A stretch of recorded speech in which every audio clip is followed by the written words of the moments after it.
चलते हैं सबसे पुराना खोज इंडस वैली सिविलाइजेशन में। उसके बाद हम धीरे धीरे आ गए वैदिक सिविलाइजेशन। वंश के राजा थे, उसके बाद उनके बाद बिंबिसार के बाद आए शिशुनाग। उसके नमस्कार दोस्तों, मैं हूं काली प्रसाद और हमारे यूट्यूब चैनल में आप सभी का हार्दिक स्वागत है। नेचर की शांत परिवेश में, एसी रूम में ना समझकर हम सोचे कि नेचर की शांत परिवेश में हम समझे कि हम यहाँ तक आए कैसे। इतिहास में कितने पड़ाव देकर, कितने शीत के सकाल, कितने सुंदर अनुभूति, कितने ऑब्स्टेकल्स, कितने बाधाएं और कितने सुंदर अनुभूति, कांटों से चलते हुए कितने राह और फूलों से बिछे हुए कितने राह देकर हम आज इस टेक्नोलॉजी की दुनिया तक आ पहुंचे हैं। इसे समझने के लिए जाएंगे, अच्छे से बारीकी से धीरे धीरे देखते जाएंगे और अनजाने पहलुओं को। तो पहले चलते हैं सबसे पुराना खोज इंडस वैली सिविलाइजेशन में, जो आज तक के इंसान का ऐतिहासिक सबसे पुराना खोज माना जाता है।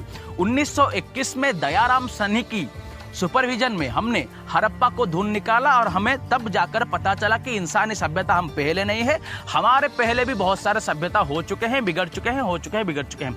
हड़प्पन सिविलाइजेशन या इंडस वैली सिविलाइजेशन के कंटेम्प्रेरी या समसामयिक सिविलाइजेशन 4 हैं। एक है सुमेरियन सिविलाइजेशन, और एक है मेसोपोटामियन सिविलाइजेशन, और एक है इजिप्टियन सिविलाइजेशन, और एक है चाइनीज सिविलाइजेशन।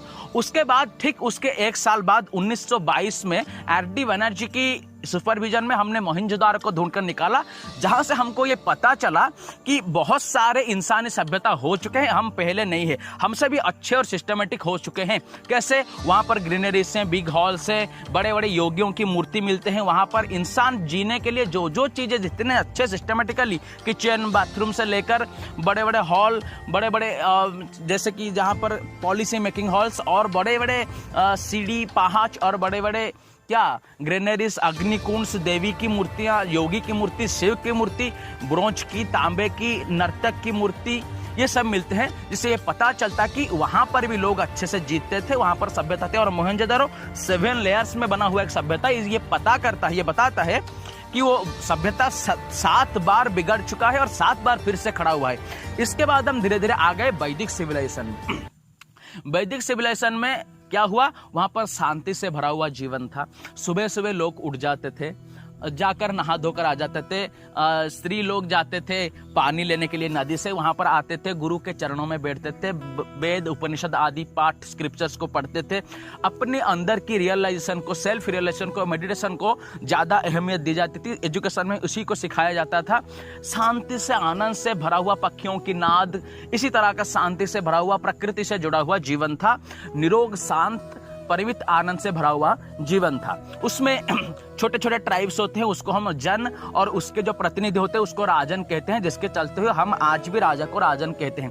हमारे जैसे कि कॉन्स्टिट्यूशन असेंबली है, हमारी पार्लियामेंट है, उसी तरह से वहाँ उनका सभा और समिति होता था। एल्डर लोगों को लेकर जो बनाया गया हो सभा, और पॉलिसी मेकिंग के लिए, लॉ मेकिंग के लिए जो बनाया गया था वो थी समिति। जाति प्रथा इत्यादि आदि बेकार की चीजें वहां पर नहीं थी, वो बाद में बनी।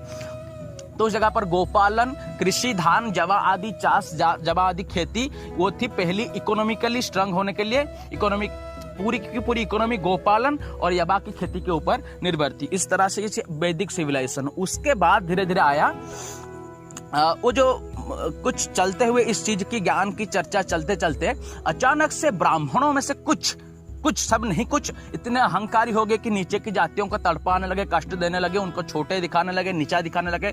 तो उनमें से क्षत्रियो जो थे, उनकी रगों में जो खून दौड़ती थी वो जग उठी, और उनमें से वर्धमान नाम का एक महान तेजस्वी आदमी, तेजस्वी लड़का, जवान लड़का, उसने ध्यान किया, मेडिटेशन करके अपने सेल्फ को जाना, सेल्फ रियलाइज्ड हुआ, और उसके बाद वो महावीर कहलाया। महावीर का अर्थ होता है कि बिना किसी की सहायता के अपने शक्ति के दम पर जिसने सेल्फ रियलाइज्ड किया, वो है महावीर जैन। और उसने जैन धर्म की प्रतिष्ठा की, और जो अहंकारी ब्राह्मण थे उनकी दम तोड़ कर रख दी।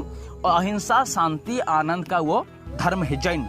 और सात्यवाद वो उसका सिद्धांत है, जो कि बाद में आइंस्टाइन ने विज्ञान की दुनिया में सापेक्षता सिद्धांत या रिलेटिविटी की सिद्धांत आइंस्टाइन ने दिया। बहुत पहले आध्यात्मिक जगत में सात्यवाद नाम से महावीर स्वामी ने इसको दिया था। उसके बाद उसी चीज को चलते हुए धर्म के नाम पर होते हुए ठगाई, धर्म के मूल अर्थों को, जीवन के अर्थों को, गूढ़ रहस्य को ना समझते हुए सिर्फ धर्म के श्लोकों को, संस्कृत के श्लोकों को, शब्दों को लेकर याद रखकर लोगों को ठगने वाले, धर्म के नाम पर चले हुए ठेकेदार मैदान को काटने के लिए सिद्धार्थ गौतम नाम का एक आदमी, एक जवान लड़का निकला और मेडिटेशन करके अपने अंदर की रियलाइजेशन किया और उसके बाद वो बुद्ध कहलाया और बुद्ध धर्म को उसने प्रतिष्ठा की। इसी तरह से जैन और बुद्ध एवोल्यूशन भारत में हुए और उसके बाद धीरे धीरे पॉलिटिकल ट्रांसफॉर्मेशन हुआ और वो मांग भी थी समय की और मगध एम्पायर आया। उसमें पहले थे बिंबिसार, उसकी पहली वंश के राजा थे। उसके बाद उनके बाद बिंबिसार के बाद आए शिशुनाग, उसके बाद आए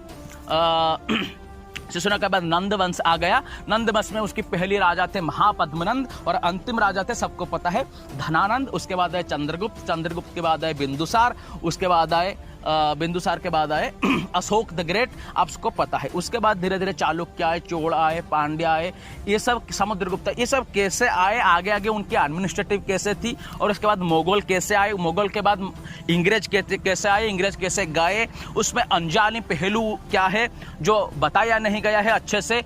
और उनकी पॉलिटी कैसे थी, उनकी एडमिनिस्ट्रेशन कैसे थी, उनकी इकोनॉमी कैसे चलती थी, क्या उनकी स्ट्रैटेजी थी, क्या उनकी टेक्निक्स थी, ये सब हम आगे आगे एक छोटी वीडियो में बताना संभव नहीं है। उसके बाद महावीर ने कैसे कहानियों से, बुद्ध ने कैसे कहानियों से लोगों को प्रभावित किया, कैसे गूढ़ रहस्य कहानी में छुपा कर रखते थे और युद्ध कैसे होते थे, कहाँ होते थे, युद्ध के पीछे की स्ट्रैटेजी क्या होती थी और उनकी जो पूरे शासन व्यवस्था थी, साम्राज्य कैसे विस्तार करते थे और उसके अनजाने पहलू रहस्य कहते थे, किस तरह से बुद्धिमान लोग अपने पास रखते थे। ये पूरी की पूरी इंडियन हिस्ट्री, तो पूरा भारत का जो इतिहास है, अगर हम उसको जानना चाहते हैं और उसके अनजाने पहलुओं के ऊपर आलोकपात करना चाहते हैं, अगर आप हमारे साथ इसमें मिलकर जाना चाहते हैं तो कमेंट में लिखकर दिखाएं। नहीं तो हम करें क्यों, हम तो इसीलिए कर रहे हैं कि हम सब जाने, अनजाने पहलुओं के ऊपर आलोक पड़े। इसलिए अगर आप चाहते हैं तो कमेंट में लिखकर बताएं, तो आगे आगे हम इस तक बनाते जाएंगे।